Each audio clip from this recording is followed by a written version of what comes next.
Chers collègues, je vais lancer ce conseil communautaire et je vais laisser la parole à notre collègue Madame Nérinck qui va faire l'appel. Je vous laisse le micro.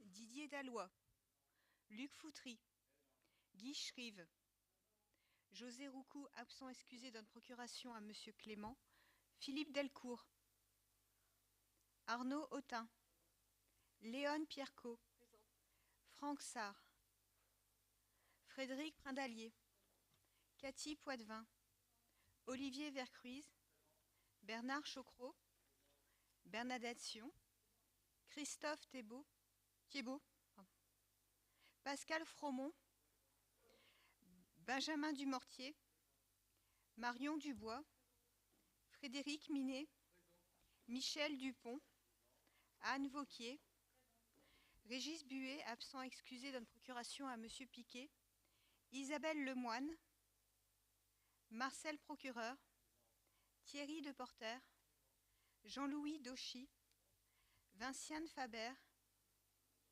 Paul Dalouine,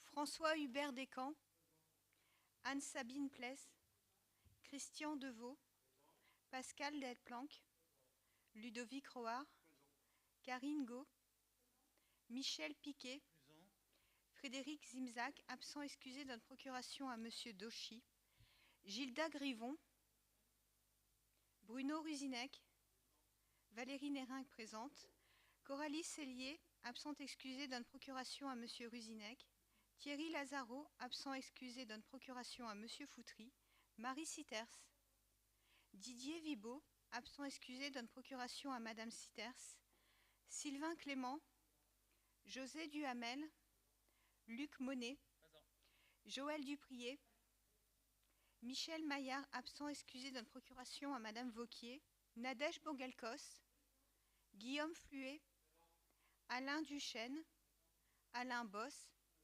Jean-Luc Lefebvre.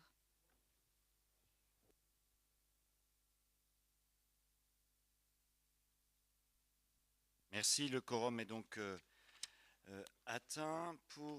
Avant d'entamer l'examen des délibérations, il nous faut adopter le procès-verbal de notre dernière réunion du Conseil communautaire qui s'est déroulée le 15 décembre dernier. J'ai oublié de dire, vous avez noté dans l'appel que M. Delcourt était arrivé après l'appel de son nom. On est d'accord, ça roule. Et Franck Sarr, mais il n'avait pas encore été appelé, Franck. C'est pour ça que je me permets d'en être certain. Merci. Sur l'adoption du procès-verbal de la réunion du Conseil communautaire du 15 décembre dernier, y a-t-il des questions ou des remarques? Qui est favorable à son adoption? Qui s'abstient? Pas de vote contre. C'est donc adopté. Je laisse la parole à Benjamin Dumortier pour la délibération concernant le PLU de Monchaux.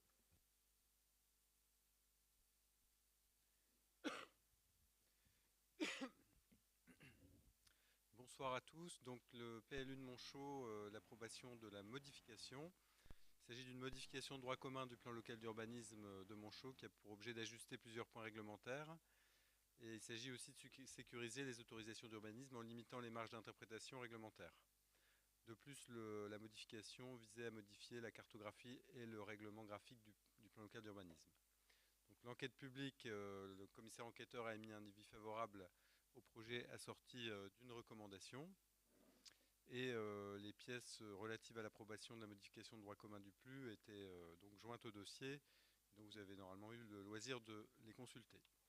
La commission numéro 1 a émis un avis favorable à cette modification le 13 janvier 2026. Il est donc proposé au Conseil communautaire d'approuver cette modification de droit commun du plan local d'urbanisme de Monchaux, qui je pense est attendu. Monsieur le maire de Monchaux, un commentaire ou une remarque? Pas particulièrement. Merci. Y a-t-il des demandes d'intervention sur cette délibération? Qui est favorable à son adoption? Qui est contre? Qui s'abstient? Elle est donc adoptée. Je laisse la parole pour la délibération 2 et la délibération 3 à Arnaud pour Arnaud tout simplement. Bonsoir à tous. Alors, concernant la délibération de champ libre, pardon. Avenant au traité de concession avec la SPL Hauts-de-France concernant la réalisation des travaux d'aménagement à la frange paysagère, tout simplement, ça permet donc la délibération au président de signer un avenant au traité de concession avec la SPL afin de faire des demandes de subventions auprès du département. Le département n'accompagne par rapport à ce projet que les collectivités et non pas la SPL. En conséquence, il est proposé au Conseil communautaire d'autoriser le président ou son représentant à signer l'avenant numéro 1 au traité de concession.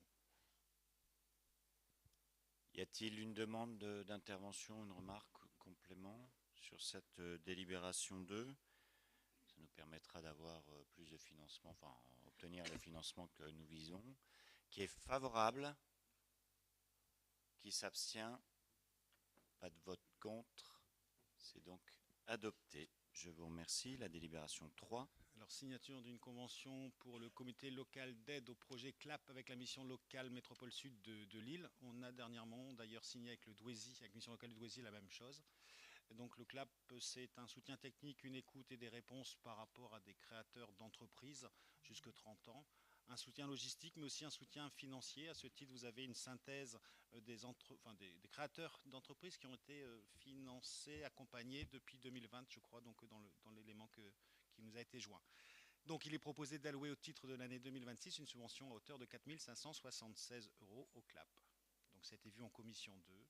En conséquence, il est proposé au Conseil communautaire d'autoriser le président ou son représentant à signer la convention de partenariat 2026 avec Mission locale Métropole Sud, d'octroyer une subvention à hauteur de 4 576 € au titre de l'année 2026. Des remarques? Des questions? Qui est favorable à l'adoption de cette délibération? Qui s'abstient? Pas de vote contre. Elle est donc adoptée. La commission 4, avec la délibération 4, la modification des attributions de compensation, révision libre, cher Michel. Merci, Monsieur le Président. Bonsoir à toutes et à toutes.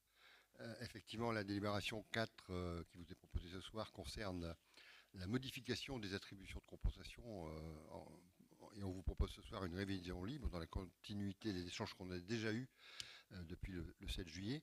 Simplement, pour rappel, on rappelle simplement que depuis le 1er janvier 2026, donc notre communauté de communes à Pével-Carambeau est compétente en matière de confection et de livraison des repas pour 26 communes qui ont décidé, accepté d'adhérer pour cette compétence. Je les rappelle, les communes Aix-en-Pével, Attiches, Auchy-les-Orchies, Avelin, Bachy, Bercé, Bourguel, Bouvigny, Capelle-en-Pével, Chemy, Caubrieux, Envelin, Lanneuville, Landa, Mérigny, Monchaux, Mons-en-Pével, Mouchin, Nomain, Austricourt, Falampin, Pont-à-Marc, Templement-Pével, Tumery, Tourmigny et Oigny. Et donc la commission locale d'évaluation des charges transférées, ce qu'on appelle communément la CLECT, s'est donc réunie le 12 janvier 2026, après la prise officielle de la compétence, pour procéder à l'évaluation des charges transférées. Et donc les communes ont reçu, toutes les communes de notre territoire ont reçu effectivement le rapport de la CLECT qui s'est établi à l'issue de la réunion du 12 janvier 2026. Afin de compléter effectivement ou de poursuivre le vœu que nous avions émis le 7 juillet 2025 lors de la même réunion qui avait décidé elle aussi de prendre la compétence finalement confection et livraison des repas, on vous propose aujourd'hui d'officialiser ce vœu en quelque sorte et donc de réviser le montant des attributions de compensation qui ont été définies par la CLECT le 12 janvier et d'en faire une révision libre qui est prévue effectivement par la loi et par les textes au premier bis du 5e de l'article 1609 noni-C du Code général des communes des impôts et de le fixer conformément au tableau qu'on vous a transmis en même temps que la note de synthèse et l'invitation à la réunion de ce soir. Simplement, donc, la révision libre propose de réduire de moitié le transfert de charges. Comme on l'avait dit, ça représente une somme globale pour les 26 communes de 900 000 €. arrondi. Et je rappelle effectivement que les charges qui correspondent à ces 900 000 euros qui proviennent de la réduction, si elle est adoptée ce soir, du transfert de charges, finalement ont été prévues dans le budget 2026 que j'ai eu l'honneur et le plaisir de vous présenter et qui a été adopté à l'unanimité, même s'il y a eu quelques abstentions. Et ce budget a été voté le 15 décembre 2025, donc le budget prévoit bien, si nous décidons ce soir effectivement cette réunion libre, son financement sans aucune difficulté. La commission 4, effectivement, s'est penchée sur cette proposition de délibération numéro 4 le 14 janvier 2026. Et donc, elle a mis un avis, je dirais, partagé, si vous me permettez. Et donc, il appartient ce soir au Conseil communautaire de se prononcer sur cette proposition de délibération. Merci. Y a-t-il des demandes d'intervention sur cette délibération? Monsieur Piquet.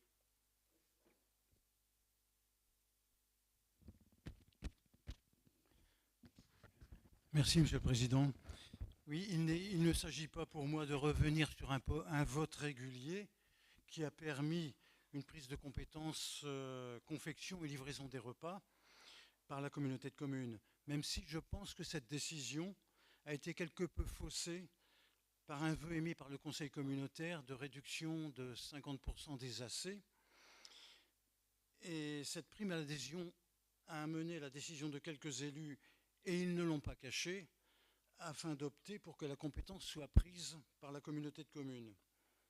Il est aujourd'hui proposé de prendre la décision formelle que les AC soient réduites de 50% pour ces communes concernées, et je ne peux que confirmer mon avis non conforme émis lors du vœu le 7 juillet 2025, car j'estime que cette décision crée une inégalité entre les communes membres et risque de provoquer une rupture de consensus qui était jusqu'alors la norme au sein de l'Assemblée. J'ose espérer que lors du prochain mandat, et sans remettre en cause le bénéfice apporté aux communes qui ont adhéré à ce principe, à ce transfert de compétences, une solution soit trouvée pour l'ensemble des communes, et notamment les autres qui ne sont pas concernées, afin qu'aucune commune ne se trouve exclue. Je vous remercie.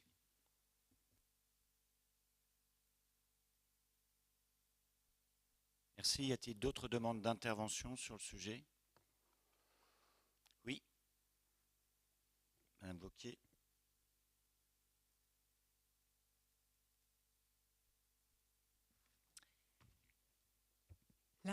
La restauration scolaire à Genêt est assurée par un prestataire qui s'engage à hauteur de 50% de bio.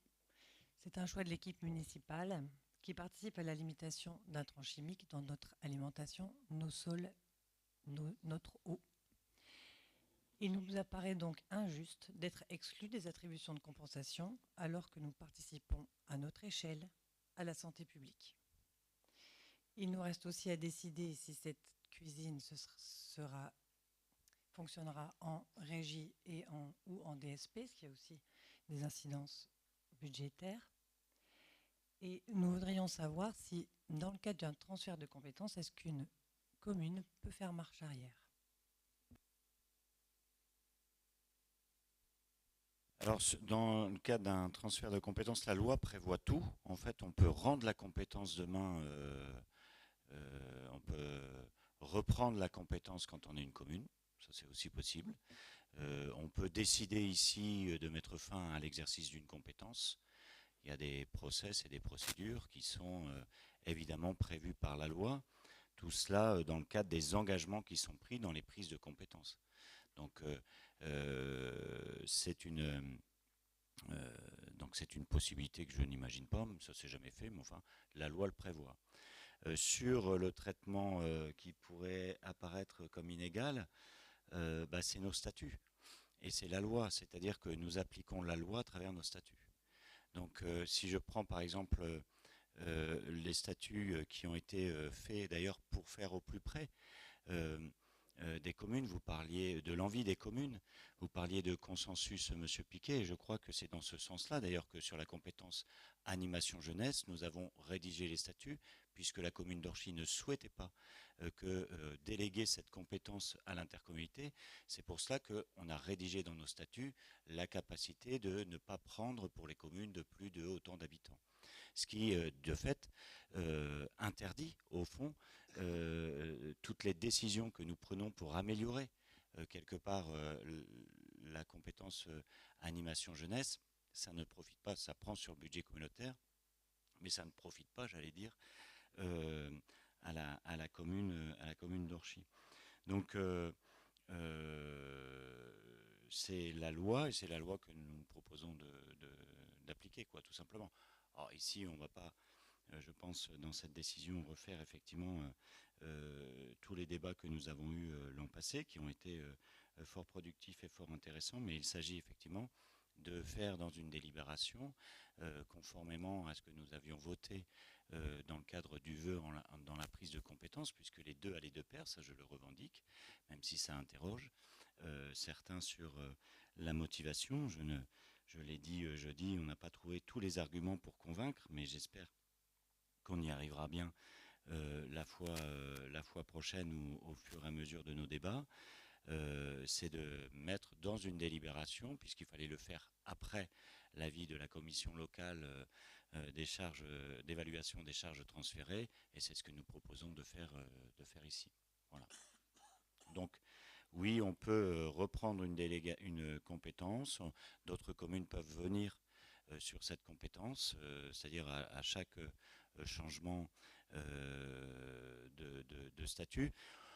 On le fait généralement sur les conseils de la préfecture qui souhaite que tous ces changements statutaires puissent être effectifs au 1er janvier, ce qui fait qu'on prend toujours le temps de 6 mois de procédures diverses et variées administratives. Donc, mais si une commune veut venir pour l'année 2027, elle sera traitée conformément à la délibération si nous l'acceptons, et elle sera intégrée dans ce service.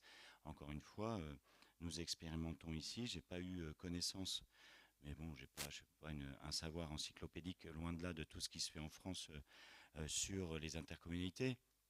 Mais pour ce qui nous concerne, c'est la première fois que nous appliquons une compétence suivant les règles de la loi 3DS, qui nous permet donc de prendre une compétence et sur un périmètre donné de notre territoire, puisque ça n'est pas une compétence obligatoire. Y a-t-il d'autres demandes d'intervention? Qui est favorable à l'adoption de cette délibération? Merci. Qui s'abstient? Oui. Qui vote contre?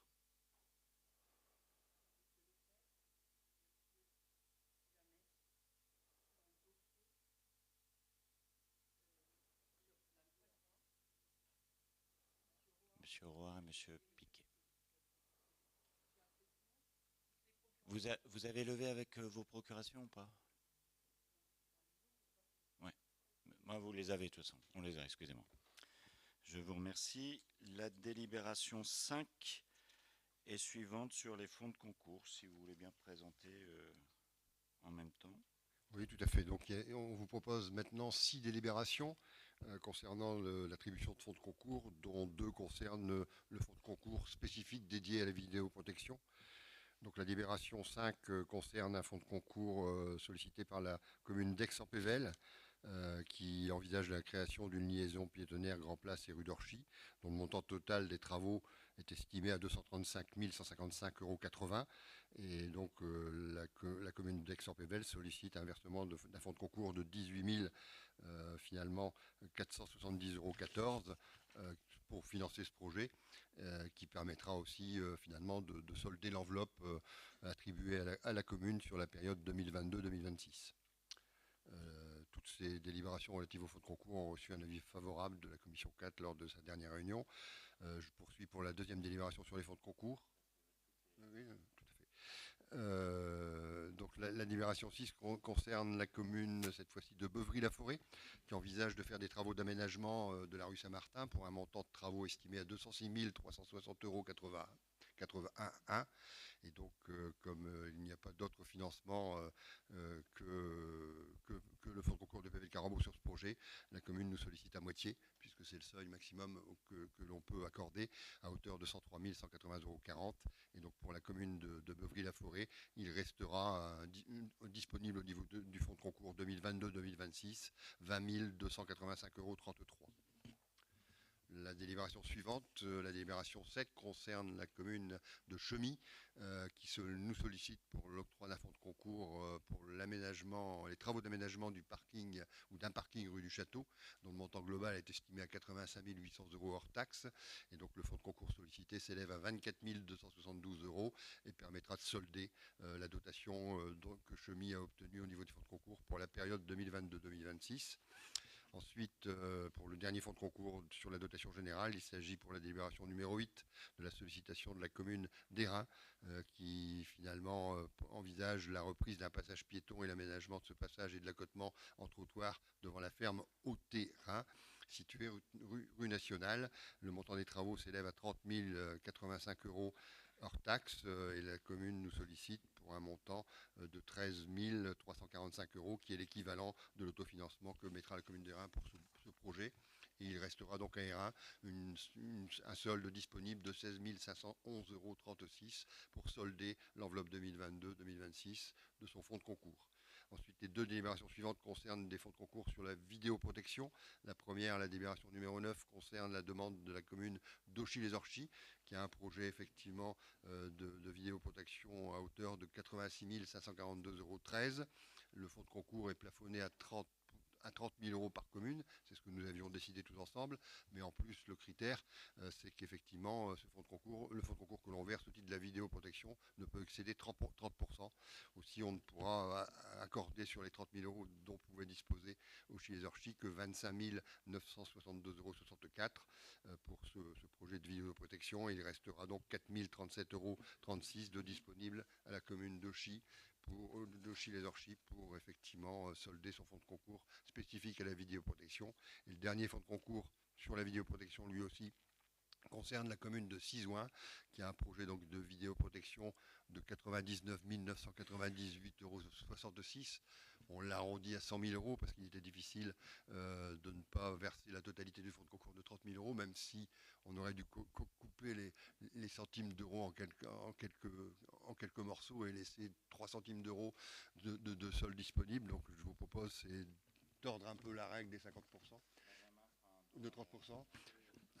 Et donc d'adopter un versement de 30 000 € à la commune de Sizouin pour son projet de vidéoprotection. Voilà, Monsieur le Président, la présentation conjointe des 6 demandes de fonds de concours qui sont proposées ce soir. Merci. Y a-t-il des demandes d'information ou d'intervention sur ces délibérations? S'il n'y en a pas, est-ce que quelqu'un voit un inconvénient à ce que nous les votions, c'est-à-dire la 5, la 6, la 7, la 8, la 9 et la 10 par un seul et même vote? Ça ne vous pose pas de problème, chers collègues? Alors, qui est favorable à l'adoption de ces délibérations? Qui s'abstient?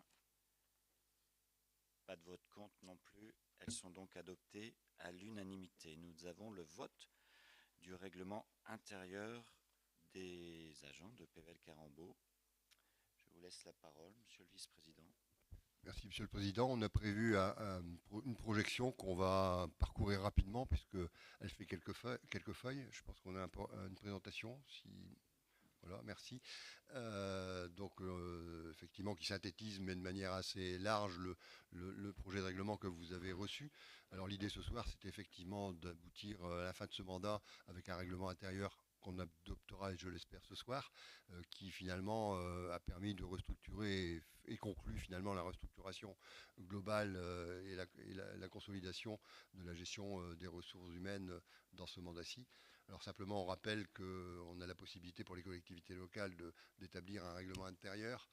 Ce règlement, il est destiné à organiser la vie dans la collectivité et fixer un certain nombre d'éléments. Ce règlement, il s'appuie sur des lignes directrices de gestion. Les lignes directrices de gestion, je le rappelle, c'est les orientations politiques que nous avons décidées pour organiser la gestion de nos ressources humaines dans ce mandat. Donc c'est aussi un aboutissement à précisant de consolidation. Je rappelle aussi effectivement que donc, ce règlement, il fixe les droits et les obligations de chacun, les modalités d'organisation du travail au sein de notre collectivité, les principes généraux d'utilisation de l'espace et du matériel, les règles relatives à l'hygiène et à la sécurité et les sanctions disciplinaires. Donc on peut passer à la page suivante. Simplement, ce protocole, finalement, il comporte, ou ce règlement, il comporte 4 documents annexes qui finalement reprennent les documents que nous avons déjà adoptés par délibération dans les réunions précédentes. Protocole du temps de travail que nous avons adopté le 28 mars 2022, le protocole télétravail que nous avons adopté le 25 mars 2024, les notions d'astreinte permanence que nous avons adoptées par une délibération du 28 mars 2022 et aussi une charte informatique qui est le nouvel élément qu'on ajoute finalement à l'ensemble de ces documents annexes existants déjà que nous avons déjà adoptés pour finalement finaliser ce règlement. Pour rappel, ce règlement, il a reçu un avis favorable unanime du comité social territorial lors de sa réunion du 15 janvier 2026 et je remercie encore mes collègues élus d'avoir siégé finalement à ce CST, d'avoir contribué à des relations harmonieuses avec l'ensemble des services et aussi avec les représentants du personnel. Les attentes générales de l'administration, alors c'est tellement bien écrit que je vais me permettre de vous le lire. Hein. Finalement, chaque agent a une mission de service public et en fait, cette mission, elle s'inscrit dans un projet d'administration que l'on a défini à la création de l'intercommunalité, donc ça remonte à quelques années. Et donc ce projet d'administration, il a comme triple objectif de mettre en place une organisation fluide, moyen de mettre en œuvre des actions de façon sereine et efficace, de garantir un climat de travail constructif avec des relations de travail basées sur la confiance et l'entraide au sein d'une organisation de taille humaine et la recherche permanente de l'efficacité impliquant le professionnalisme des équipes. Voilà les objectifs du projet d'administration et j'espère qu'on évolue et qu'on contribue à réussir ces objectifs ou à les atteindre. On peut passer. Donc je ne vais pas vous rappeler le détail, hein, simplement on rappelle que le CGCT énumère les droits et les obligations des fonctionnaires. Donc vous avez sur cette première page les droits et donc sur la page suivante on a les devoirs. Tout ça est contenu dans le document que vous avez reçu. On peut passer à la page suivante pour voir les obligations. Quand je dis les devoirs, c'est plutôt les obligations, mais ça revient à peu près au même. C'est un lapsus significatif, les droits et les devoirs du citoyen, mais pour le personnel c'est un peu pareil. Mais c'est des obligations. Et donc forcément, au niveau de l'organisation du temps de travail, donc je rappelle, mais ça on avait délibéré aussi là-dessus pour officialiser, comme on l'a fait dans nos communes, hein, le temps de travail effectif pour un agent à temps complet de 1607 heures. Et en fait, on rappelle aussi dans le règlement ce qu'est le temps de travail effectif.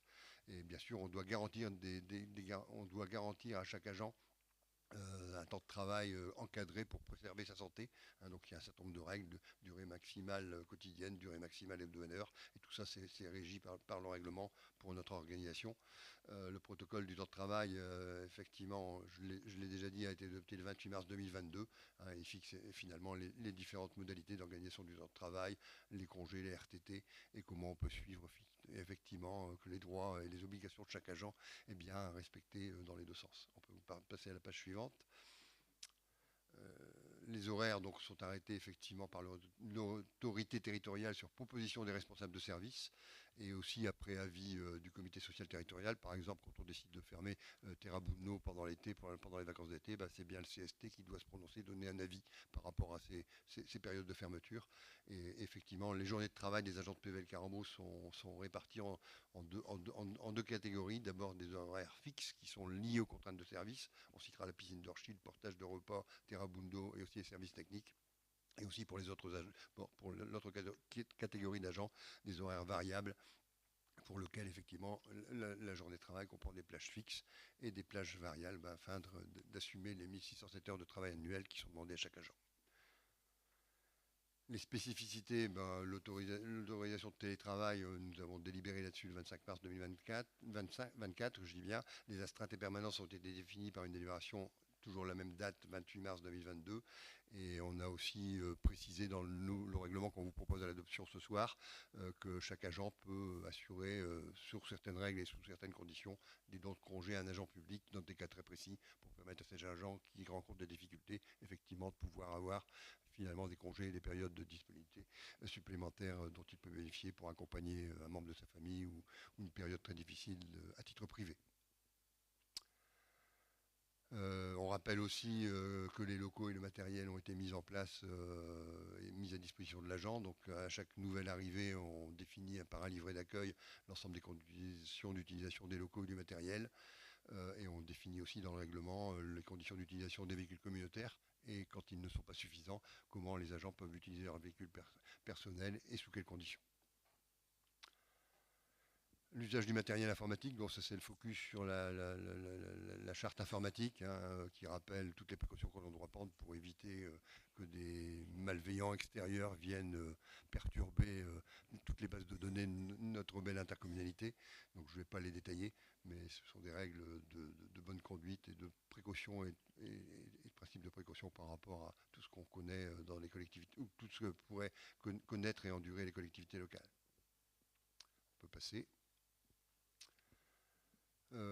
Ensuite, on parle forcément d'hygiène, de santé, de sécurité au travail, avec toutes les préventions qu'on a pu mettre en œuvre. L'aménagement des locaux, il faut reconnaître qu'aujourd'hui, depuis l'installation du siège, finalement en juin 2024, le 17 juin, les conditions de travail, les locaux pour accueillir les personnels ont sensiblement évolué depuis le début de ce mandat.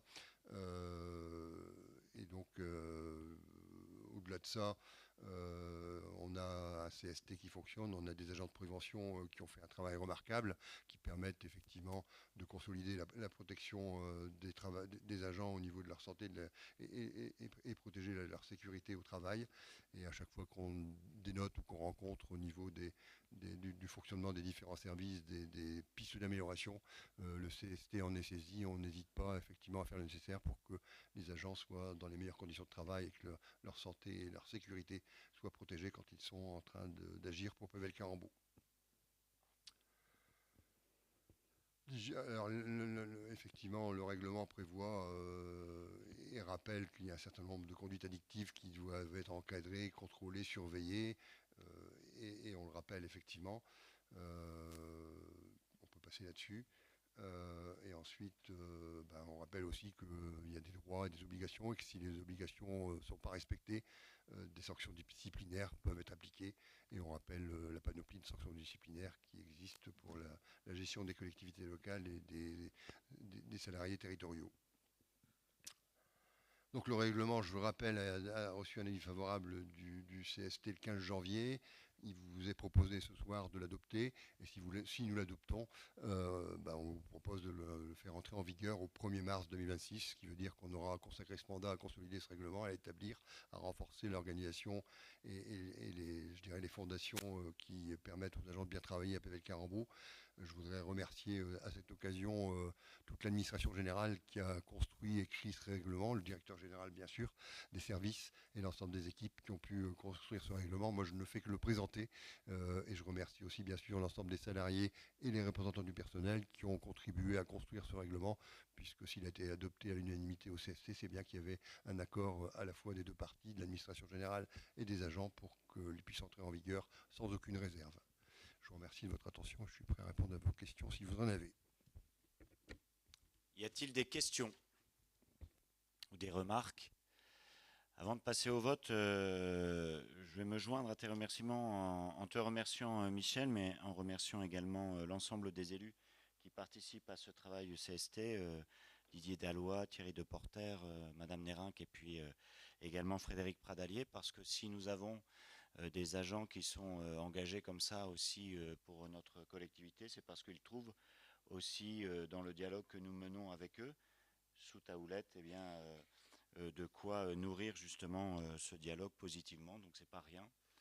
Donc ce règlement vient presque en point d'orgue de toute la construction dans le cadre de ce mandat, parce qu'il y avait beaucoup à faire et c'était normal que de le faire, il n'y a pas de sujet, mais c'est vrai que c'était un mandat riche de ce point de vue pour les agents et pour le travail du CST.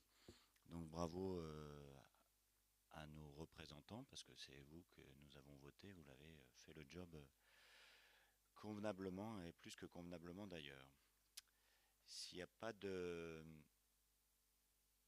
demande d'intervention, je vais vous proposer de valider ce règlement intérieur qui est favorable, qui s'abstient, pas de vote contre, c'est donc adopté. Convention de subvention avec l'amicale du personnel, c'est une convention annuelle sur les mêmes bases, 170 € par agent, et elle est proposée à 26 000 €, 26 000 et 10 €, pardon. Je ne sais pas si tu as des compléments donnés sur...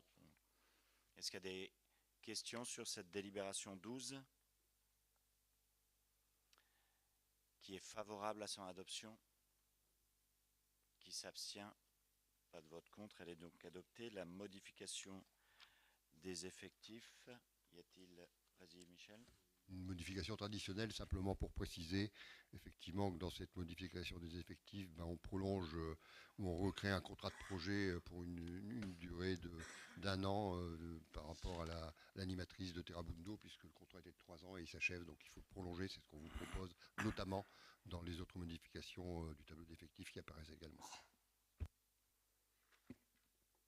Y a-t-il des demandes d'information, des remarques? Qui est favorable à l'adoption de cette délibération?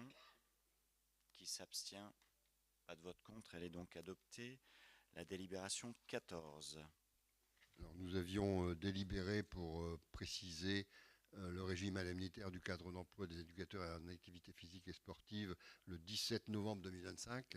La délibération a été soumise au contrôle de légalité et Monsieur le Préfet nous a demandé de porter quelques ajustements, somme toute mineurs. Simplement, d'abord, le premier, c'était de saisir d'abord le comité social territorial, donc le CST, au préalable de la délibération. Donc, c'est ce qu'on a fait lors de la dernière réunion du CST, et aussi de limiter le versement du CA à 300 €. C'était tout à fait dans notre intention de ne pas le dépasser d'ailleurs. Et donc, on vous propose, dans cette délibération modificative, d'annuler ou de retirer la délibération que nous avions prise le 17 novembre et de prendre une nouvelle délibération qui répond à 100% aux exigences de Monsieur le Préfet.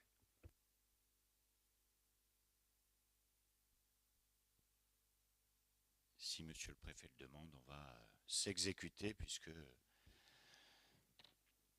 surtout en pareil, il regarde le contrôle de légalité systématiquement, c'est ce que j'ai appris, toutes les délibérations, paraît-il dans nos communes aussi, je veux bien le croire, qui concernent tout ce qui est RH, personnel, voilà. Bon, c'est ainsi. Une autre solution, c'est assouplir un statut qui permettrait d'avoir moins de contrôle et plus de conseils. Enfin bref, n'allons pas sur ce chemin-là. Qui est favorable à l'adoption de la délibération numéro 14? Y a-t-il des votes contre ou des abstentions? Elle est donc adoptée. Pour la partie marché public, nous avons le marché de mission de maîtrise d'œuvre pour la réhabilitation du bâtiment AP situé sur le Aparac. Juste pour dire qu'effectivement ce marché de maîtrise d'œuvre a fait l'objet d'un examen puisqu'on a un appel d'offres ouvert par la commission d'appel d'offres lors de la réunion du 19 janvier 2026. Et donc l'offre la mieux disante, c'est celle qu'on vous propose d'adopter ce soir, et aussi d'autoriser le président à signer le marché avec cette offre. Finalement, donc on vous propose d'attribuer le marché au groupement Atelier 981 mandataire, bâtiment Nord de France co-traitant numéro 1, et Bellastock SARL Gira acoustique, c'est pas simple, donc ils sont un groupement qui permettra d'accompagner effectivement la mission de maîtrise d'œuvre pour le bâtiment Aparac, la première phase bâtiment AP, en intégrant bien sûr l'économie circulaire pour permettre d'obtenir les subventions de la région et de l'Europe.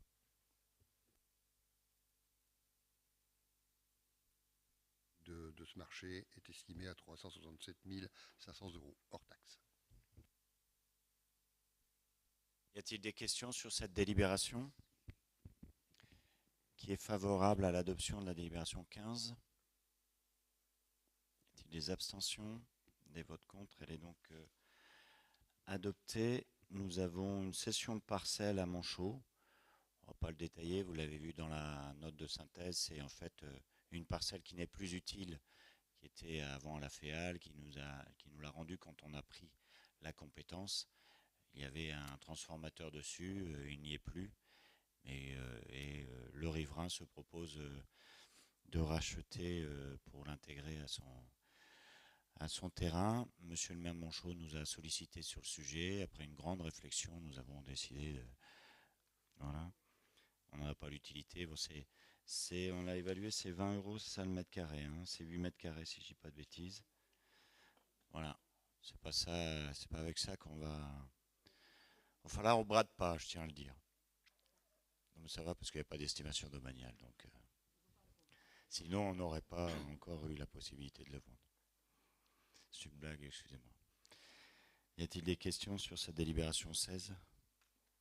S'il n'y en a pas, je vais vous proposer de voter. Qui est favorable à son adoption ? Qui s'abstient ? Pas de vote contre. Elle est donc adoptée. Je vais laisser la parole à Bernadette pour les délibérations 17 et 18. Oui, merci Monsieur le Président. Donc comme chaque année, nous allons faire un peu le bilan du schéma de mutualisation qui est proposé aux communes. Ça devait être présenté lors de la dernière réunion, mais comme l'heure du jour était chargée, on l'a reculé d'une réunion. Donc, pour rappel, dans les prises de compétences, on a l'éclairage public qui a permis à toutes les communes entre 2021 et 2024 de passer tout l'éclairage public en LED. Donc, et puis, bon, je ne reviens pas dessus, mais en mars 2025, vous avez été présenté le bilan des travaux, des subventions, et il y a eu le plus souvent dans les communes des reversements en fonction des travaux qui ont été réalisés et des subventions qu'avait obtenues l'intercommunalité. Après, nous avons l'autorisation organisatrice de distribution d'énergie. Donc, cette compétence, on l'a depuis le 1er janvier 2023. Et ça concerne surtout le développement et l'exploitation du réseau d'électricité et la mission de fourniture d'électricité et l'embellissement des réseaux. Donc les deux premières missions sont données à Enedis et à EDF pour une durée de 30 ans. Donc l'intercommunalité elle a vraiment la compétence directement des travaux d'embellissement que souhaiteraient les communes. Donc pour 2024, c'est la commune de Genêt qui a fait une demande et qui l'a obtenue. Et en 2025, c'est la commune de Templeuve-en-Pévèle. Et donc, après, il y a la nouvelle compétence que nous avons prise l'an dernier, c'est-à-dire la confection et la livraison des repas, donc qui sera reprise à partir du 1er janvier 2026. Je ne reviens pas non plus sur ce point-là, tout le monde est au courant. Alors, dans les services communs qui sont proposés aux communes, nous avons donc, je rappelle, le service d'autorisation du droit des sols, le bureau d'études voirie, le service énergie, le service commun commande publique et l'observatoire fiscal. Donc, pour l'autorisation du droit des sols, je rappelle que c'est un service qui est totalement gratuit pour les communes, puisque totalement pris en charge par l'intercommunalité. Et donc, on voit par rapport au tableau que le nombre de dossiers de chaque année se maintient à 2500, 2600. Bon, là, pour 2025, on s'est arrêté en octobre. Donc souvent les 2 mois en fin d'année, c'est toujours, il y a plus de dépôts. Donc, pour rappel, les économies d'énergie, les économies générées grâce à la gratuité du service s'élèvent à 331 172 € pour l'année 2025 qui s'est, je rappelle, arrêtée au 31 octobre. Après, nous avons le bureau d'études voirie, dont il y a 33 communes qui ont adhéré à ce service et qui remplit toutes les études de projets de voirie quand ils sont sollicités par la commune. Donc il y a la réalisation des esquisses, la réalisation des avant-projets, la réalisation des projets, l'élaboration d'ensemble des pièces techniques, le suivi de chantier et l'assistance aux opérations de réception. Donc il y a eu en même temps, dans le cadre de ces travaux de voirie, on avait lancé 2 groupements de commandes qui ont été renouvelés récemment pour la réfection des couches de roulement et les travaux des abords de chaussée, qui sont également suivis, ces travaux-là, quand ils sont demandés, par le service, et par les agents de l'intercommunalité. Donc, je ne reprends pas les opérations réalisées dans chaque commune en 2024 et 2025, mais vous voyez quand même que les montants des travaux sont très élevés. Et ça permet, je rappelle que le service est facturé 5% des frais du montant des travaux, et donc ça permet aux communes, si elles devaient prendre un bureau privé, de faire des économies, et donc elles sont estimées à 167 372. Hein, et en 2025, les économies pour les communes seraient estimées à 186 363 €. Alors après, nous avons le service commun énergie, hein, qui est un service qui permet aux communes de demander de faire un état des bâtiments et de voir l'état des lieux et puis de proposer des solutions.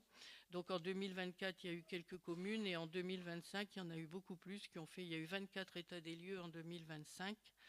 Et en plus, il y a eu 35 visites de patrimoine communaux qui représentent 350 bâtiments. Et donc, les plans d'action proposés sont divisés en 3 parties: la sobriété énergétique, l'efficacité énergétique et le développement des énergies renouvelables. Et tout ça, donc, ce sera lancé avec les communes qui en avaient fait la demande. Ça a commencé fin 2025, mais ce sera surtout sur l'année 2026. Alors après, nous avons le service commun commande publique, hein, qui permet aux communes d'avoir une aide pour lancer leurs marchés publics, qui sont toujours simples et faciles.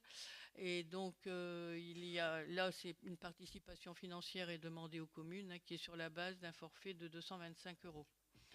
Alors, vous voyez le nombre d'opérations qui ont été accompagnées. Donc, en 2025, on est à 7, et en 2024, il y avait 6 demandes. Donc, vous pouvez voir dans les tableaux les communes qui ont demandé ce service. Et le dernier, c'est l'Observatoire fiscal, hein, donc, qui a été créé en 2019 et qui permet aux communes d'avoir un appui technique, si besoin, concernant la fiscalité de leur commune. 24 communes ont adhéré à l'époque où on l'a proposé. Après, nous avons aussi la mise en commun des moyens, donc par le prêt de matériel, avec le parc de matériel que maintenant tout le monde connaît, et le délégué à la protection des données. Donc le parc de matériel, qui permet de réserver, puisqu'il y a un logiciel qui a été mis à disposition pour réserver le matériel. Alors très souvent, il est amené, il est livré, il est parfois monté, et après ils viennent le rechercher. Donc ce qui constitue quand même une prestation importante en temps pour les agents, hein, et pour l'interco, ça équivaut à un équivalent de 1,5 en équivalent temps plein. Voilà. Et donc là, c'est aussi mis à disposition des communes gratuitement. Et donc, vous avez eu aussi la possibilité de regarder le nombre de prêts qui ont été sollicités par rapport au matériel qui est proposé. Et donc, là aussi, il y a une estimation qui est faite sur l'avantage financier pour les communes, qui était de 538 682 en 2024 et 489 828 jusqu'à fin octobre en 2025. Après, le délégué à la protection des données, c'est le RGPD, hein, donc nous avons une personne de l'intercommunalité qui nous aide également, mais on a aussi certaines communes ont signé une convention avec le CDG 59, hein, pour avoir l'aide plus avancée sur ce point-là, par le biais aussi de l'intercommunalité qui prend par ailleurs un financement pour les sensibilisations, etc., les mises à jour. Et je terminerai par les groupements de commandes. Donc ça, les groupements de commandes, c'est un des axes importants pour la mutualisation, parce que les communes, ça permet aux communes d'avoir une sécurité, puisque c'est quand même suivi par rapport au marché public, des économies d'échelle, et puis voir aussi, si on prend par exemple les assurances, d'avoir une procédure infructueuse, parce que maintenant ça devient compliqué au niveau des assurances. Je prends cet exemple-là, mais il y en a d'autres, hein. Donc, je ne reviens pas sur tous les groupements de commandes qui sont proposés, mais en 2024, on avait lancé un groupement de commandes pour les transports, location d'autocars, de minibus et de véhicules avec chauffeur. Donc, il y a 20 communes qui ont adhéré. Il y a eu aussi le service d'insertion et de qualification professionnelle pour l'entretien des espaces naturels. 24 communes ont adhéré. Après, il y a eu la fourniture et l'acheminement d'électricité et de gaz naturel. Ça, il a été renouvelé en 2024. Et puis également pour la signalisation routière horizontale et verticale qui a été renouvelée également en 2024. Et pour 2025, on a relancé le marché de travaux d'installation d'une gestion technique des bâtiments. Mais le problème, c'est qu'on a dû le déclarer sans suite. Et donc, il y avait 20 communes qui avaient sollicité l'adhésion. Donc, ça va certainement être relancé ici en 2026. Et puis, il y a la souscription des assurances statutaires en 2024 qui a été renouvelée puisque c'était pour 3 ans. Et 24 communes ont adhéré puisque ça a redémarré au 1er janvier 2026. Donc là, pour les estimations, on ne peut plus vraiment les faire puisque depuis, comme c'est des renouvellements de marché, on n'a plus de comparaison avec... mais à minima, le gain estimé pour les communes correspond à la charge que l'Interco a financièrement. Voilà, et donc vous avez pu aussi voir la synthèse globale qui reprend les estimations financières et les gains générés qu'on vient de voir un peu en détail. Voilà. Donc, vous avez tous eu le temps de le regarder. Je ne vais quand même pas reprendre chaque ligne. Voilà, Monsieur le Président. Y a-t-il des questions sur ce schéma de mutualisation pour 2025 ? En remerciant Bernadette aussi de cette présentation et les services de cette présentation oui, sur tous les services. Quasi exhaustive, en tout cas très claire, et ce qui nous permet de mieux appréhender l'ensemble des mutualisations. C'est vrai qu'on en passe au fil de l'eau tout au long de l'année. Et c'est vrai que ce document qui est une présentation obligatoire, hein, c'est normal. La loi nous donne obligation de faire un point chaque année sur les mutualisations. Ça nous permet d'avoir cette synthèse et d'y voir plus clair et de voir effectivement l'intérêt, en tout cas, à toujours mieux mutualiser.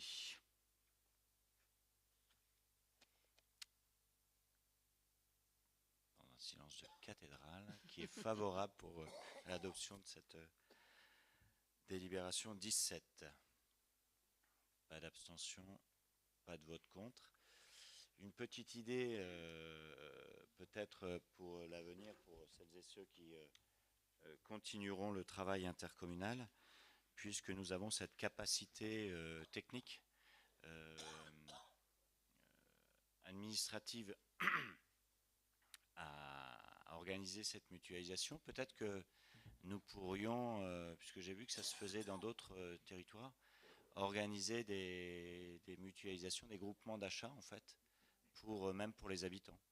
C'est-à-dire qu'en fait, que ce soit pour l'électricité ou autre notamment, mais c'est vrai que, alors il y a des associations qui le font, mais ça pourrait être intéressant de se pencher là-dessus pour permettre aussi aux habitants de faire des économies si jamais ça rencontrait un écho favorable chez eux, puisque nous savons le faire pour mutualiser les commandes au niveau de PVL Carambeau. L'organisation, là, c'est pas une commande mutualisée, mais c'est un groupement de commandes, et là, on sait l'organiser aussi. En tout cas, ça pourrait être intéressant pour nos habitants, à mon sens. La délibération 18. Donc ça, on relance le groupement de commandes IARD, c'est-à-dire la souscription des contrats d'assurance incendie, accidents et risques divers, qui était pour 4 ans. Donc il se termine au 31 décembre 2026. Donc vous allez être sollicité dans les mêmes conditions de groupement de commandes que les précédents, pour savoir si vous souhaitez y adhérer ou pas. Et donc en démarrant en début d'année, c'est pas trop parce c'est assez complexe de relancer, de faire les bilans. Donc voilà, donc pour les communes qui seront intéressées de repartir, elles vont être sollicitées très prochainement après le vote de cette délibération. Y a-t-il des questions? Qui est favorable? Qui s'abstient? Délibération est adopté. Je passe la parole à notre collègue Bruno pour les délibérations relatives aux déchets. Alors cette convention d'entente est très importante, très intéressante pour notre fonctionnement et notre budget à venir. Nous préparons cette convention d'entente depuis plusieurs années. Elle a été en discussion et préparation avec les différentes instances. La commission 5 l'avait validée en mars 2025. Des réglages devaient être ajustés en dehors de notre territoire, pas sur Pével-Carambeau depuis ce temps, par les structures. Aujourd'hui, la convention est prête pour être mise en place. Donc en effet, le syndicat mixte d'élimination et de valorisation des déchets Cimévad, la communauté de communes Pével-Carambeau et le syndicat mixte Artois Valorisation sont compétents en matière de traitement des déchets ménagers et assimilés. Ensemble, nous représentons 600 000 habitants, ce qui est une taille raisonnable, mais aussi une taille pour être efficace, pour travailler ensemble, plutôt que de rester dans notre petit coin. Quand on travaille ensemble, on a plus de résultats. Donc, de sorte à gérer de manière optimisée le service public de traitement des déchets, par la mutualisation de moyens et la globalisation des volumes de déchets à traiter dans un objectif d'économie d'échelle, le Cimévad, notre collectivité et le SMAV souhaitons constituer une entente conformément aux dispositions des articles. Je vous passe la numérotation. Aussi, le Cimévad, qui est propriétaire du centre de tri d'Evin-Malmaison, est une prestataire actuelle pour le tri de la collecte sélective de notre marché. Centre de tri qui vient d'être requalifié, restructuré, modernisé et inauguré en 2025. Le Cimévad, qui est le syndicat de traitement de Douaisis-Aglo, de la communauté d'Aglo et Hénin-Carvin et de la communauté de communes aux artistes Marquion. Le SMAV, qui est le syndicat de collecte et traitement des déchets de la Rajoie. Avec nous, nous formerions cette entente en régie par le principe de neutralité financière, ce qui signifie que les mouvements financiers entre les membres ne correspondront qu'au strict remboursement des charges. La convention d'entente avec ces deux structures ont des objectifs que vous avez pu lire dans la délibération. Vous les avez sur cette slide.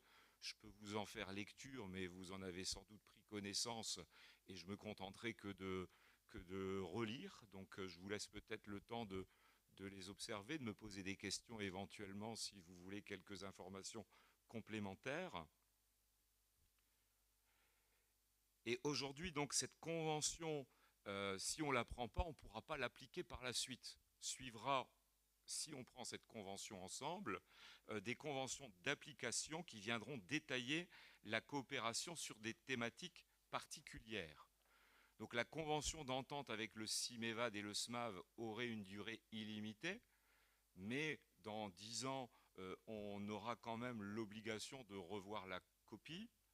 Mise en place d'un comité technique avec 2 techniciens par collectivité, la mise en place d'une conférence de l'entente avec une présidence tournante, la mise en place d'une commission spéciale composée de 2 membres élus de notre communauté de communes qui vont participer à la conférence de l'entente, et la signature de la convention au 26 janvier, quand vous autoriserez éventuellement le président à signer la dite convention, et sous réserve de délibération concordante de l'ensemble des collectivités concernées, bien entendu.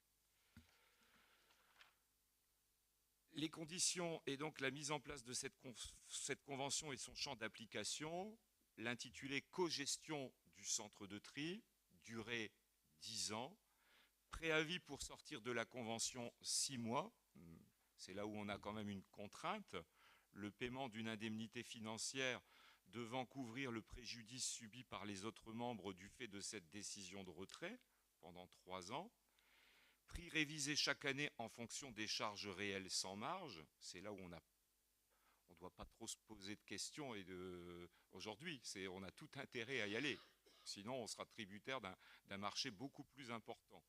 Démarrage au 1er juillet 2026, après évidemment cette délibération.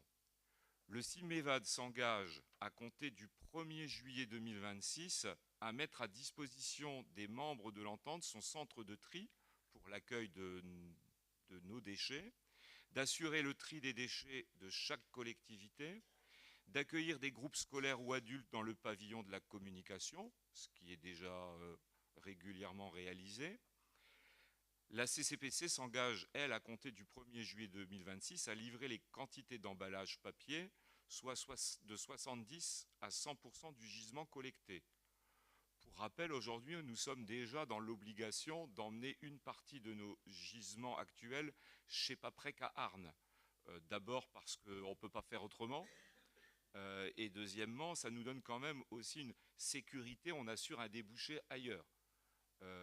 Et de ce fait-là, Paprec, il est obligé un petit peu aussi d'aligner ses prix sur ce qu'on pratique au CIMEVAD. Les parties s'engagent à une coopération pour le choix de l'exploitant du centre de tri des futurs marchés d'exploitation. C'est ensemble qu'on fera ce diagnostic et ce choix. Les caractéristiques techniques des marchés d'exploitation du centre de tri et les critères de choix de l'attributaire. Voilà moi ce que je pouvais vous présenter en quelques mots. C'est un dossier assez complexe, mais nous avons vraiment un intérêt très important de signer cette convention d'entente et de travailler avec ces partenaires qui nous ouvrent les portes, hein, notamment du CIMEVAD. Y a-t-il des questions? C'est une délibération qui, vous l'aurez compris, n'est pas anodine. Elle est très importante pour justement l'avenir de nos exutoires. Nous mettre aussi, au-delà de la conformité avec la loi, nous assurer de maîtriser le coût de ces exutoires. Et c'est très important pour l'avenir de nos finances également. Et donc, merci Bruno, les élus et les agents qui avaient travaillé sur ce sujet. On était parti plein d'espoir en début de mandat, si je ne dis pas de bêtises, pour monter une SPL qui s'est finalement, on avait même délibéré ici sur le principe de sa création. Cette SPL qui n'a pas pu se faire puisque une des parties prenantes, une collectivité, a finalement décidé de ne pas la constituer avec nous. Du coup, il a fallu revoir le dossier et d'arriver à cette conclusion, si jamais nous adoptions, comme je le souhaite évidemment, la délibération. Ça nous donne une sécurité et une force pour l'avenir dans la collaboration avec le CIMEVAD pour nos exutoires. C'est très important et pour la maîtrise surtout financière. Est-ce qu'il y a des questions sur cette délibération? S'il n'y en a pas, je vais vous proposer de délibérer de voter sur la délibération 19 qui est favorable à son adoption. Qui s'abstient? Pas de vote contre, elle est donc adoptée. La 21.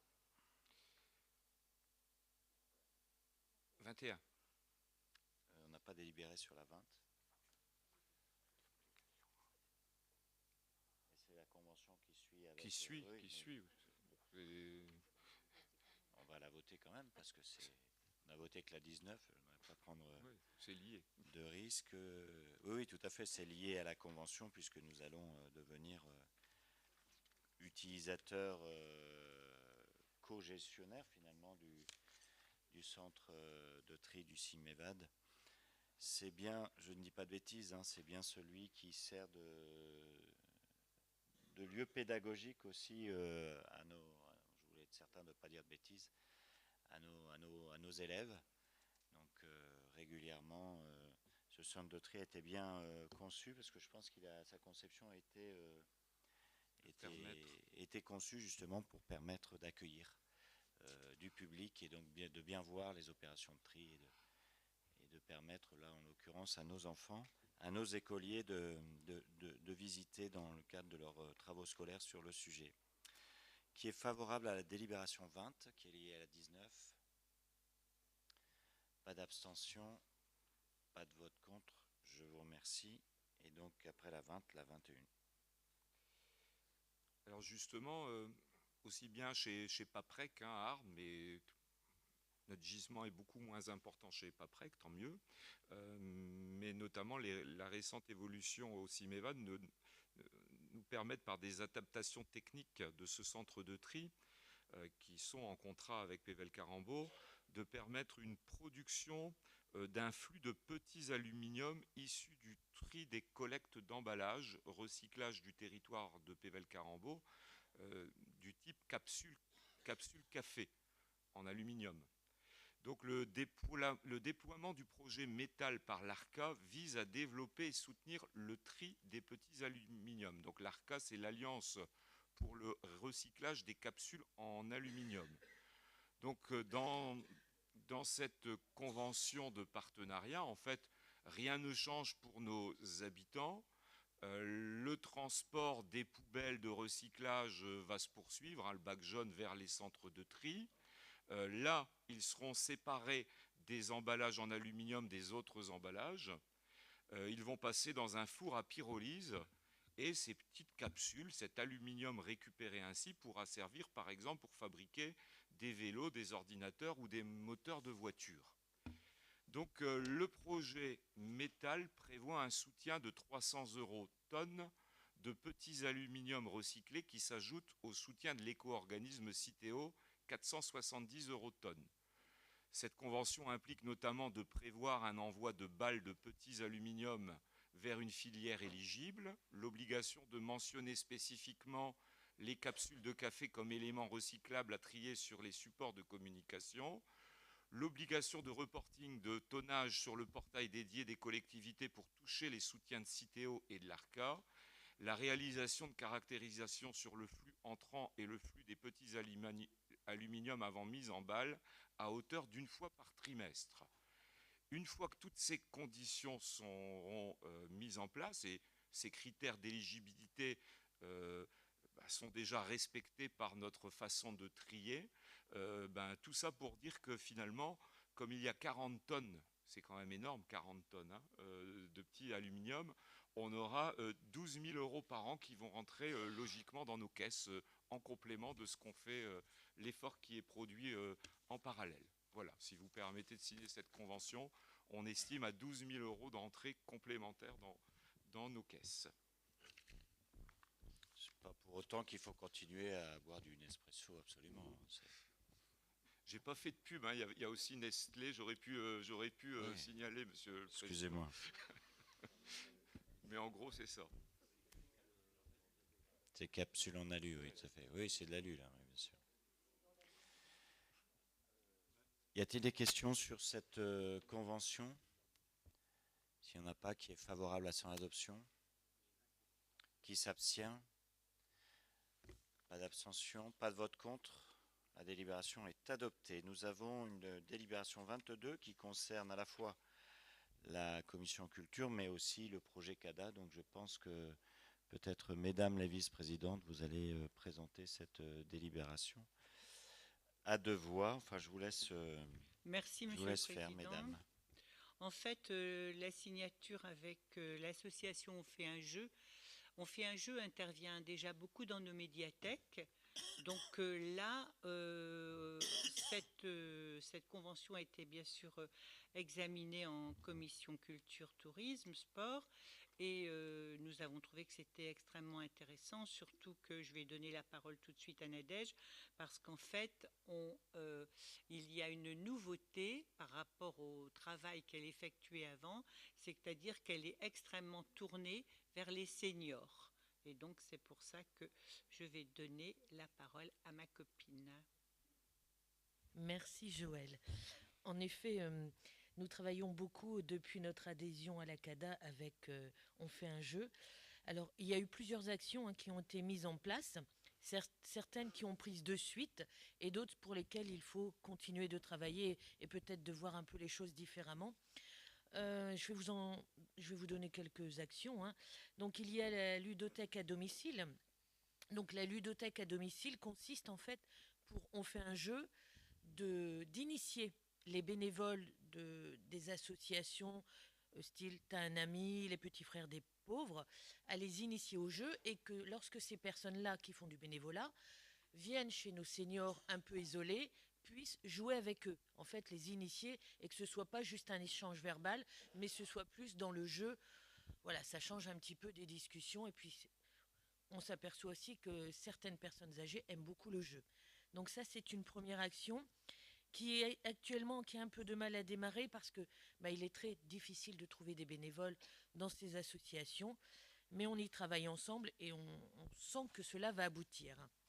La deuxième action concerne les interventions en EHPAD pour le bien vieillir et là c'est vraiment une réussite. Nous avions 2 EHPAD qui étaient en formule test, on va dire, hein, l'EHPAD de Pont-à-Marc et l'EHPAD de Falampin. Et vraiment, ça a pris. Alors initialement, cela devait être fait le dimanche, mais vous imaginez bien que le personnel dans les EHPAD le dimanche est un peu réduit. Donc nous avons commencé par faire cela le mercredi et vraiment ça a matché de suite. Donc pour vous dire, il y a déjà eu 12 interventions réalisées dans ces 2 EHPAD depuis le mois de septembre. Donc c'est plutôt pas mal. Et donc le but est bien sûr de la faire perdurer. Et puis voilà, c'est une fois par mois et ça fonctionne plutôt bien. Et on va essayer bien sûr de la démultiplier dans les autres EHPAD. Et le but étant aussi, indépendamment de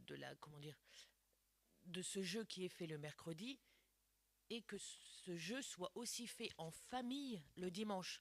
Donc même certains EHPAD ont acheté des jeux afin que ce qui est fait le mercredi avec le personnel de l'EHPAD et les seniors, le but étant de reproduire cela le dimanche en famille. Et comme je l'indiquais, ça fonctionne plutôt pas mal. L'action 3, c'est intervention dans les clubs des aînés. Donc là, c'est vrai que c'est un petit peu plus compliqué parce que vous le savez tous, dans toutes nos communes, dans nos communes respectives, nous avons au moins un club des seniors où ils ont une autre appellation, chacun y a mis son petit nom. Et c'est vrai qu'ils ont un peu de mal à s'ouvrir à d'autres jeux. Hein. Ils ont des habitudes, c'est le Scrabble, c'est les cartes ou les petits chevaux. Et c'est vrai que de faire intervenir, on fait un jeu à l'intérieur de ces clubs, c'est vraiment très très compliqué. Mais on y travaille et on pense qu'en repensant la chose, ça devrait pouvoir se faire. J'en profite pour remercier l'EHPAD de Beuvry-la-Forêt parce qu'eux sont vraiment partie prenante dans ce dispositif. Donc merci Léon aussi de tout mettre en forme, on va dire, avec l'EHPAD pour que cela puisse se faire. Mais c'est vrai que vous êtes vraiment très partie prenante. Donc ça, c'est important pour nous. Après, où ça fonctionne bien, c'est surtout les mercredis récréatifs, bien entendu. Alors là, c'est aussi par rapport à un lien intergénérationnel. Ce sont les enfants qui rencontrent, bien entendu, nos seniors, notamment dans les EHPAD. Et là, je reviens aussi sur un exemple qui a été fait en juillet au sein de l'EHPAD de Beuvry. Et ça s'est vraiment superbement bien passé à un point que vous souhaitez le mensualiser. Donc, merci à vous. En gros, 30 résidents et 30 enfants. Et puis, le but était chacun était responsable de l'autre, en gros, et puis de jouer, d'apprendre à jouer ensemble, de se respecter, et puis aussi d'échanger. Et ça a vraiment matché de suite, et c'est vraiment une belle réussite, et je pense qu'on le fera aussi dans les autres EHPAD, on le proposera, mais c'est vraiment quelque chose qui a très très bien fonctionné. Et puis aussi à Tiche, chez vous, Monsieur le Président, il y a eu avec...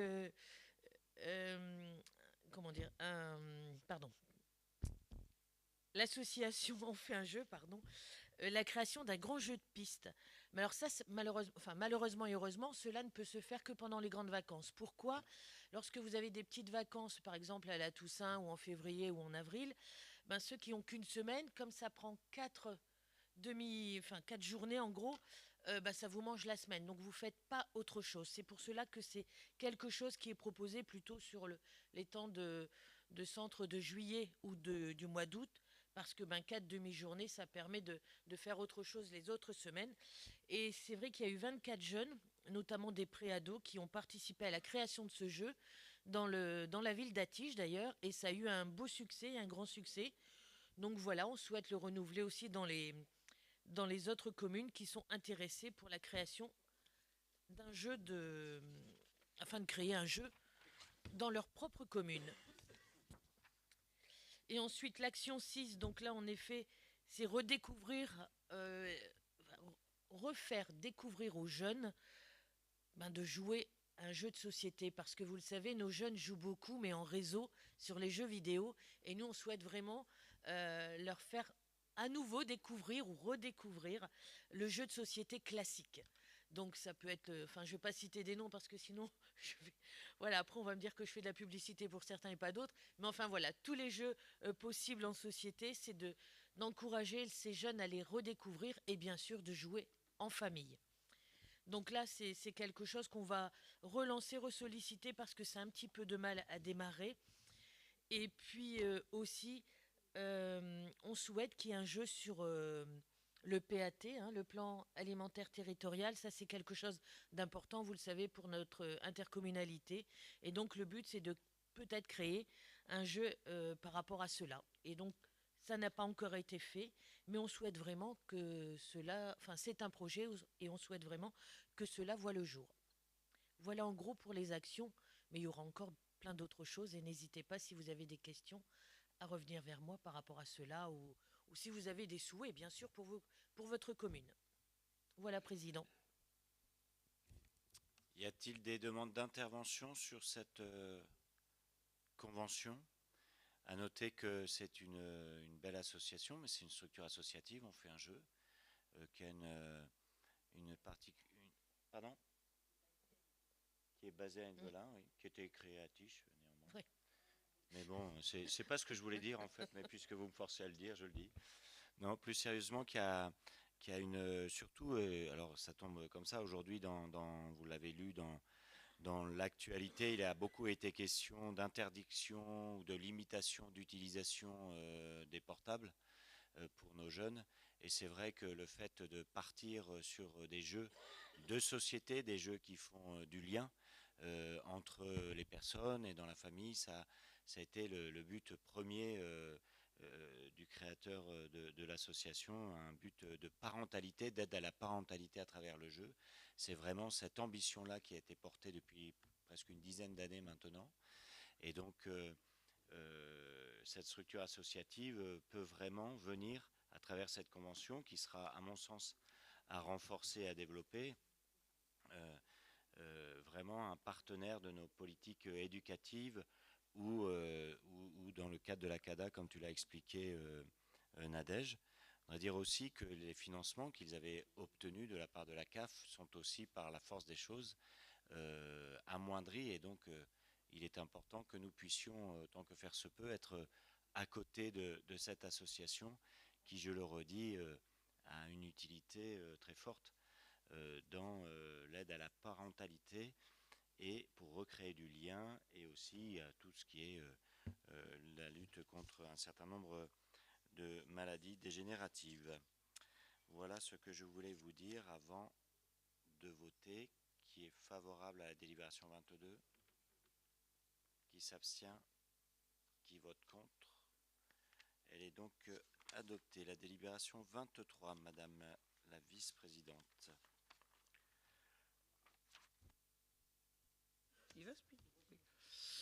Merci, Monsieur le Président. Donc, c'est une délibération récurrente. C'est en fait l'octroi des subventions pour les harmonies, qui a été naturellement approuvé par la commission 6.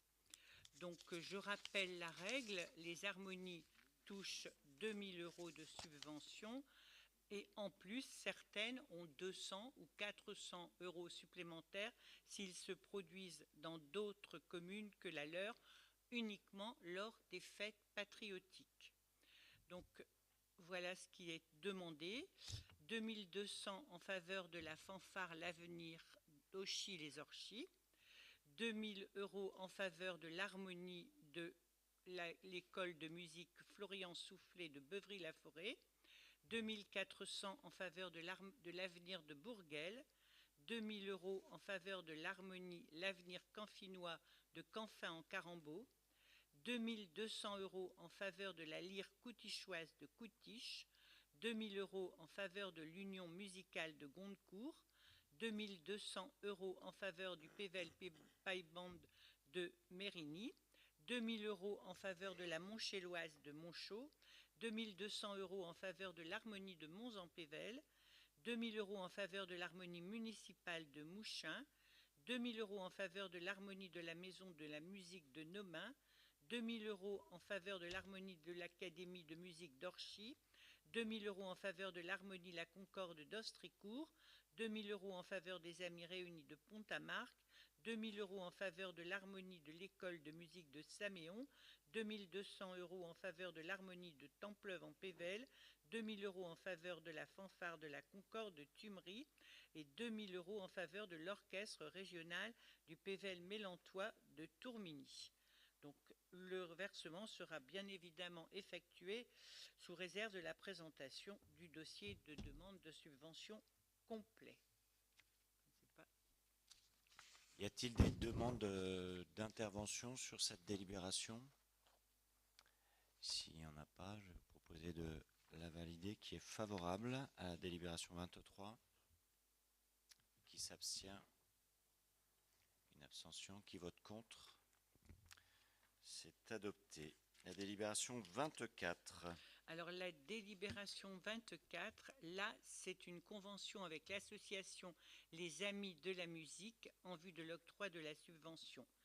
Alors vous savez que les interventions musicales dans les écoles du territoire sont reconnues d'intérêt communautaire. Or, c'est cette association, Les Amis de la Musique, qui gère les dumistes. Je rappelle, les dumistes, c'est ceux qui interviennent dans nos écoles, qui ont présenté un projet pédagogique musical. Donc l'association Les Amis de la Musique propose donc des interventions dans nos écoles à la fois publiques et privées, mais depuis peu intervient aussi au sein des accueils de loisirs sans hébergement, les ALSH, pour ceux qui en font la demande. Donc, lors du conseil du 7 juillet 2025, le président a été autorisé à signer une convention avec l'association, leur octroyant une subvention à hauteur de 157 500 au titre de l'année scolaire 2025-2026. Néanmoins, l'association nous a fait parvenir une augmentation constante des frais de gestion. Donc, nous a demandé si l'on pouvait leur accorder une augmentation de 2 500 €, soit un montant total de 160 000 €. Si vous en êtes d'accord, donc on leur octroiera, si je sais le dire, une subvention de 160 000 € pour l'année scolaire 2025-2026. Monsieur le Président.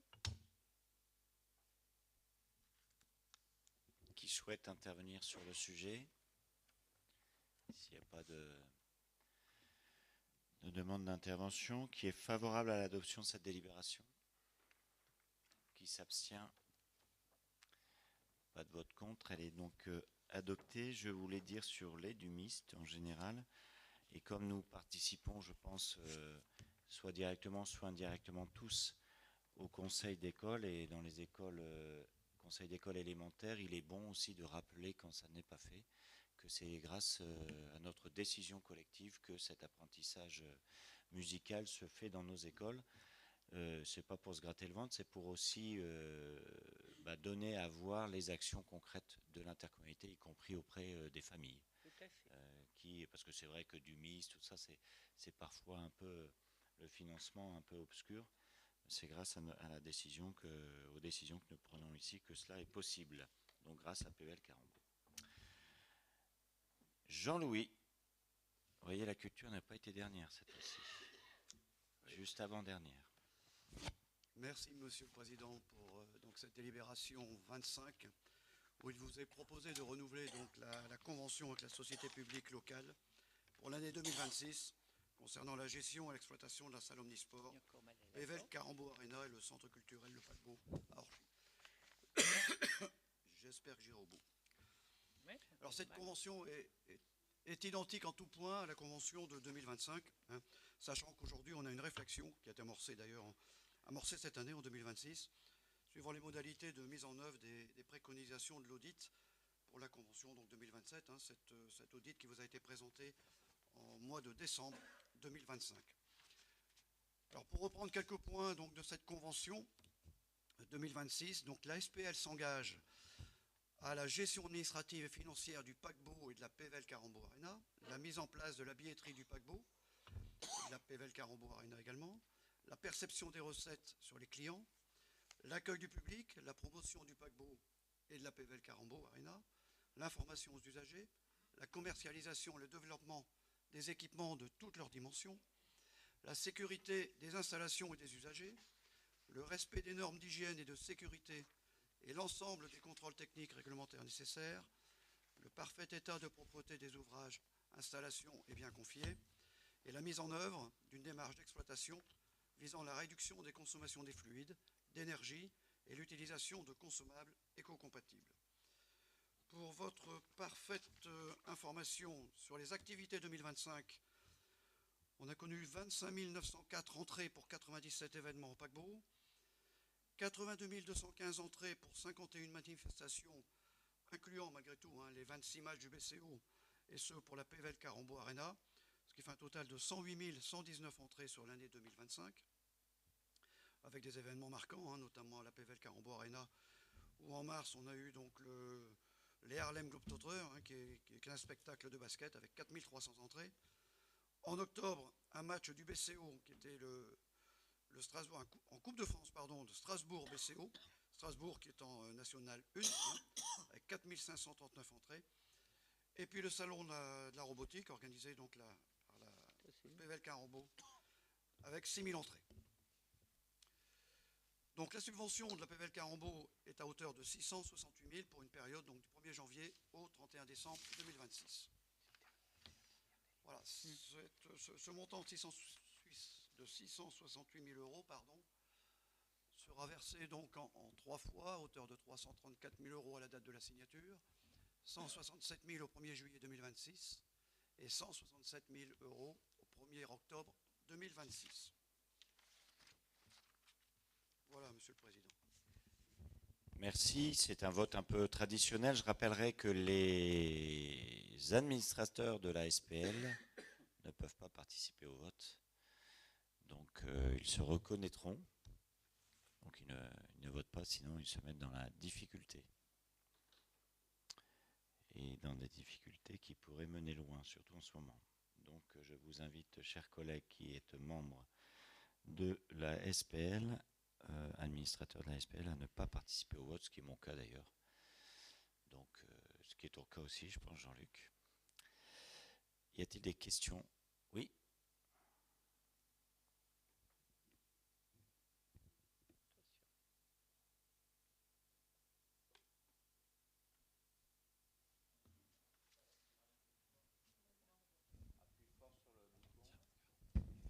Voilà. Là maintenant j'en ai 4 autour de moi, donc ça devrait marcher. Merci les collègues. Ouais, bon, ça va aller. On a eu un audit concernant cette SPL il y a quelques semaines de ça. Le planning pour regarder quelles sont les interventions qui vont être faites pour essayer d'équilibrer, on va dire, le sujet, puisque c'est quand même une subvention de quasiment 700 000 euros. Quel est le planning derrière cet audit qui est prévu? Alors sur les réflexions à amorcer, alors le planning, je ne peux pas vous donner le planning ici ce soir, tout au moins les réflexions à amorcer, notamment sur les points phares. Alors c'est le nombre de sièges des représentants de la CCPC. Alors on avait déjà délibéré pour passer de 6 à 12 sièges pour la communauté de communes, sachant que Orchy a 6 sièges et Beuvry 6 sièges également. L'équilibre également des activités, donc l'articulation des activités entre le BCO et l'ARENA. Ensuite, les modalités de contractualisation CCPC, SPL et SPL client, et notamment avec le BCO, puisque le BCO est bien un client de la SPL, pardon. Donc, ce sont les périodes de contractualisation, les modalités de fonctionnement, l'appréciation également des aides directes et indirectes, et puis également sur le développement du chiffre d'affaires, voilà, dans l'objectif effectivement de réduire cette subvention de 668 000 euros. Alors dans l'audit, il a été précisé, je dirais même inscrit plutôt, que le montant de la subvention est pratiquement partagé à 50%, à la fois sur la salle, la PVL de Carambeau Arena, et sur le paquebot. Donc, ce qui fait 336 000 euros répartis de part et d'autre. Par contre, je ne peux pas dire le planning aujourd'hui. De toute façon, ça se fera sur le mandat prochain. Donc ce sera la nouvelle équipe qui décidera effectivement de ce planning pour l'afficher dans la convention de 2027. Merci. Alors juste pour préciser, quand je disais planning, c'est quand est-ce qu'une première réunion va se mettre en place pour voir comment est-ce que ce chiffre d'affaires peut être augmenté, quelles sont les premières solutions qu'on va y trouver, puisque l'objet n'est pas forcément de diminuer, dans mon esprit, dans tous les cas, cette subvention, mais c'est plutôt de l'utiliser et d'optimiser l'ensemble des dépenses, puisqu'on avait aussi évoqué le fait que le club résident pouvait potentiellement aller s'entraîner ailleurs, ce qui nous permettait de faire d'autres actions dans ce bel écrin. Donc voilà, c'est plutôt non pas un planning de mise en place d'actions, mais déjà d'avoir un premier état de cet audit et de savoir quelles sont les actions qu'on va mener, quoi. Mais il n'y a aucune action qui va être menée avant la fin de ce mandat-ci, puisque le temps est effectivement court, que c'est forcément au cours de l'année 2026, et quand je dis forcément, ce n'est pas seulement par rapport au calendrier électoral, mais c'est parce que il y a des choses qui demandent du temps, puisque nous ne sommes pas les seuls. Il y a la SPL, il y a PVL Carambeau et il y a le club. Donc ça a des changements importants qu'il faut faire dans le dialogue. La seconde chose, c'est que il y a des choses qui vont... Enfin, cet audit amène forcément des changements, puisqu'il était pointé des responsabilités. C'est-à-dire la manière dont nous fonctionnons ne peut pas être continuée comme ça, au risque justement d'avoir des ennuis juridiques. Donc il faut forcément avancer, et pour avancer, il faut le faire dans le dialogue. Dans le dialogue, pourquoi? Parce que c'est une méthode, mais on sait aussi que c'est un lieu très important pour la vie de notre intercommunalité, de notre territoire. C'est un lieu symbolique par rapport au club résident, et qu'en fait, il y a des choix qui vont s'imposer. Donc il faut aussi expliquer au-delà, à mon sens, de cette enceinte, pourquoi ces choix doivent s'imposer. Ça demandera des changements, ça demandera, c'est pas des changements, ça peut être des éléments qui changent un peu le confort ci et là d'habitude, on va dire, mais il faut donner les moyens à la SPL de valoriser ce site. Voilà. Et que c'est certes une société publique locale, mais que les fonds, ils viennent de 3 budgets. Beuvry, Orchy, PVL Carambeau. Voilà. Ça, c'est la première des choses. Et que si on demandait à augmenter la contribution de ces 3 entités, il faudrait, ce qu'on pourrait penser dans l'absolu, qui n'est pas totalement illogique, puisque la somme n'a pas évolué depuis depuis plus de 10 ans, je crois. Si je dis pas de bêtises, je regarde Ludovic et que forcément, avec le coût, l'inflation, tout ça, il y a forcément une marge de manœuvre qui se réduit. Mais ça ne doit pas être la solution, à mon sens. La solution, ça doit être de donner la capacité à la SPL de faire pleinement son job sur l'Arena. À mon sens, je le dis ici. Mais on ne va pas l'imposer. Il faut le dialogue, on demande à un club d'être performant, donc il faut lui assurer aussi les conditions de la performance. Mais si ces conditions de la performance, c'est au détriment d'optimisation de recettes, non. Je le dis aussi sec que je le pense. Si c'est au risque juridique à continuer à courir le risque juridique tel qu'il a été identifié dans l'audit, c'est non aussi. En tout cas, je pense que c'est un trop gros risque juridiquement parlant. Est-ce que ça veut dire qu'il y a d'autres... ça veut dire surtout qu'il y a d'autres solutions qu'on doit trouver dans le dialogue, qu'on avait pu imaginer à un moment, qu'il faut peut-être maintenant mettre en route, parce que je pense que c'est obligatoirement dans l'année 2026 que les choses devront évoluer. C'est une obligation. On ne pourrait pas comprendre que nous mettions plus d'1 an à tirer les conséquences de l'audit qui nous a été présenté. Pour autant, il faut prendre ce temps pour construire une solution, je le redis, à 3, dans un environnement d'économie du sport qui est un environnement fragile, donc qui demande peut-être une réflexion au-delà même, j'allais dire, de la simple enceinte PVL Carambeau Arena, mais qui doit se faire sans faire semblant de dialoguer, quoi. Il faut se dire les choses, et il n'y a pas d'arrière-pensée de personne, mais effectivement, ça sera en cours d'année 2026. Oui, Ludovic. Oui, merci Monsieur le Président. Peut-être vous apporter un certain nombre d'informations complémentaires pour vous dire que précisément nous n'avons pas attendu parce qu'un rendez-vous est prévu la semaine prochaine avec le président du Basket Club d'Orchy pour évoquer notamment la nouvelle convention qui liera le club à la société publique locale, laquelle convention nouvelle prévoit justement d'amender ce qui avait été fait il y a une dizaine d'années, hein, parce que je rappelle que cette convention qui a fait l'objet d'un audit avait été signée il y a une dizaine d'années auparavant, et donc forcément le droit ayant évolué, aujourd'hui l'audit s'est fait en fonction des règles actuelles, et bon, il était difficile d'anticiper il y a une dizaine d'années ce que serait aujourd'hui l'état de la situation juridique.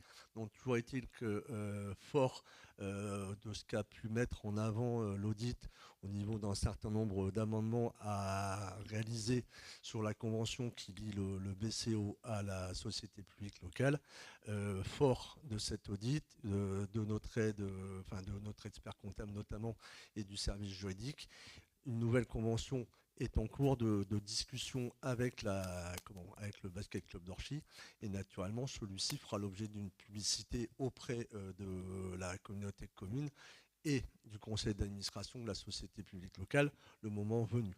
La difficulté est effectivement de deux ordres. Un, demander une somme d'argent supplémentaire au Basket Club d'Orchy qui a, comme vous le savez, déjà un certain nombre de difficultés à équilibrer son compte, mais c'est pour autant vers cela que nous sommes partis. Et la seconde difficulté reste, comme vous l'avez évoqué, comment valoriser l'utilisation de la PVL Carambeau Arena, alors même que les joueurs sont censés s'entraîner, et quand je dis sont censés, s'entraînent tous les jours quasiment de l'année, et en plus des entraînements collectifs, il y a des entraînements individuels. Donc pour pouvoir effectivement permettre à la société publique locale de valoriser sur les jours hors match, il nous faudra effectivement trouver une solution pour l'entraînement des joueurs. Donc nous y travaillons, il y a des contacts qui ont été pris, mais c'est vrai qu'à partir du moment où ces joueurs s'entraînent tous les jours, il est difficile de trouver un équipement qui soit capable de nous accueillir. Mais en tout cas, on n'attendra pas effectivement, nous n'avons pas attendu un an avant de nous conformer aux résultats de l'audit. Merci.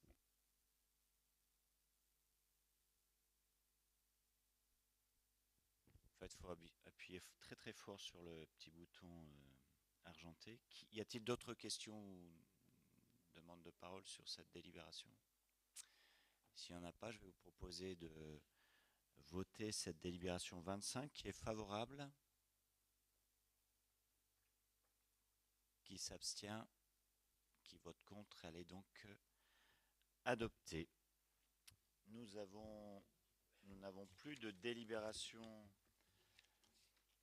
à voter. Je laisse la parole à notre vice-président de la communication. Une communication à nous faire passer. Juste, chers collègues, un partage d'agenda avec la date du 2 mars qui est la date du prochain conseil communautaire. Avant ça, le 4 février, il y aura un petit déjeuner des maires qui se tiendra sur le site Champ Libre avec le thème qui avait été proposé en date du 7 janvier, mais où peu de maires avaient pu se déplacer en raison des conditions météorologiques. Le thème abordé donc sera l'acquisition de produits locaux en circuit court pour une mise à disposition de paniers précommandés par et pour des particuliers, avec le témoignage de la ville de Lanneville. Ensuite, une autre date, le 7 avril, la séance d'installation du conseil communautaire avec l'élection de l'exécutif, président, vice-président.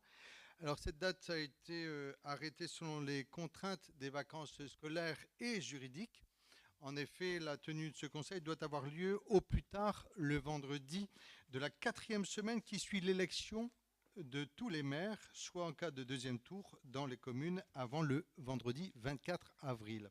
Étant donné que les vacances scolaires se déroulent du 11 au 27 avril, nous avons retenu la date du 7 avril afin que le maximum d'élus soient présents ce jour-là. Merci. Y a-t-il des questions diverses? Eh bien, il n'y en a pas. C'est un des conseils communautaires les plus rapides que nous ayons eu. Et je pense que celui du 2 mars, qui gérera que les affaires courantes, risque d'être encore plus rapide, mais il faudra venir quand même. Je vous remercie de votre présence et de votre attention.